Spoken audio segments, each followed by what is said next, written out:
మామ ఎవరికైనా మదనపల్లికి దగ్గరలో ఉన్న బోయకొండ టెంపుల్ గురించి తెలిసే కామెంట్ సెక్షన్లో కామెంట్ చేయండి మామ. అలాగే ఆ టెంపుల్కి సంబంధించిన స్టోరీ తెలిసే కూడా కామెంట్ చేయండి మామ. ఎందుకంటే ఇప్పుడు మనము ఆ ప్లేస్లోనే ఉన్నాము. నాకు తెలిసినంత నేను చెప్తాను, వినండి. నవాబుల కాలంలో ప్రజలు ఇబ్బంది పడుతుంటే వాళ్ళని రక్షించడం కోసం ఈ కొండపై అమ్మవారు వెలిసిందంట. అప్పటి నుంచి ఇప్పటి వరకు ఆ అమ్మవారే వాళ్ళని రక్షిస్తుందని నమ్ముతున్నారు. ఇప్పుడు కూడా భక్తుల కోరికలు తీరుస్తుంటారని చాలా మంది నమ్ముతారు. అంతేకాదు అక్కడ ఒక పెద్ద బండరాయి ఉంది. ఒక్క దెబ్బతో ఆ బండరాయిని రెండుగా చీల్చారని చాలా మంది చెప్తుంటారు. ఇక్కడికి వచ్చే చాలా మంది భక్తులు మేకలని గొర్రెలని సమర్పించుకొని వారి కోరికల్ని కోరుకుంటూ ఉంటారు. ఆ కోరికలన్నీ ఖచ్చితంగా తీరుతాయని నమ్ముతారు. ఈ టెంపుల్కి నేను 5 to 6 టైమ్స్ వచ్చాను. కానీ ఈసారి నేను ఈవినింగ్ 6 అలా వచ్చాను. జనాలు ఎవ్వరూ లేరు.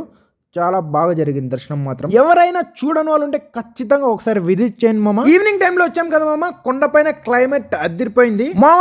ఈ టెంపుల్ గురించి ఇంకా ఇంట్రెస్టింగ్ స్టోరీ ఎవరికైనా తెలుసుంటే ఖచ్చితంగా కామెంట్ సెక్షన్లో కామెంట్ చేయండి మామ. ఈ వీడియోకి అంతే. అందరికీ బాయ్ బాయ్.